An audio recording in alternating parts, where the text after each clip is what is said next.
Hi Jammers! Welcome to my vlog! Ngayon pinuntahan po natin ang isa sa mga sikat na go-to destination ng Kidapawan City, ang Crescenta Integrated Farms. So dito, ang registration fee po nila is 150 pesos, pero yung 100 pesos is consumable doon sa kanilang cafe. So sulit na rin. Ang mapupuntahan nga po pala dito sa Crescenta Integrated Farms is yung view nila and nature. Kung gusto nyo pong magliwaliw and to be one of the nature, no?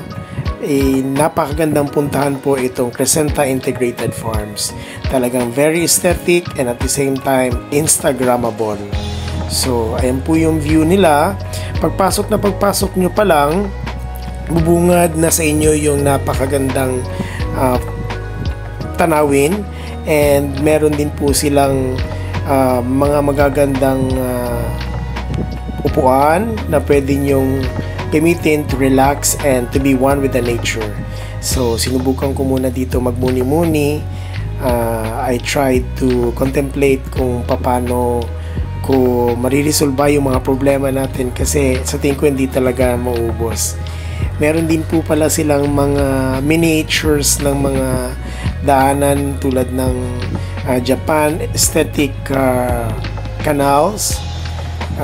Ito din po yung isa nilang cafe na pwede nyong bisitahin and to order.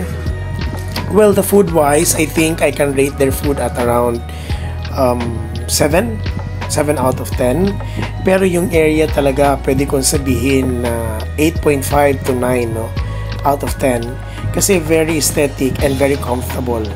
Napakaganda nung hangin, parang ang layo ng feeling mo sa city. And kung titingnan nyo, hindi pa po ito fully developed, kaya konti pa lang po yung mapapasyalan nyo dito, pero sulit na po talaga. So ayan, I'll be showing you around.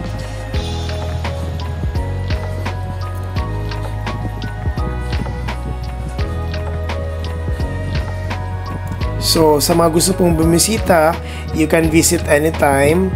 Matatagpuan lang po itong area nila sa may Barangay Indangan, Kidapawan City.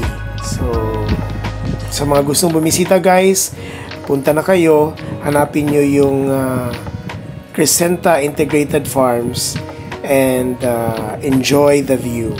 So, once again mga ka-jammers, maraming salamat po sa pagtangkilik sa atin, and kindly follow me and like my YouTube and Facebook channel at As Papa Jam. Thank you!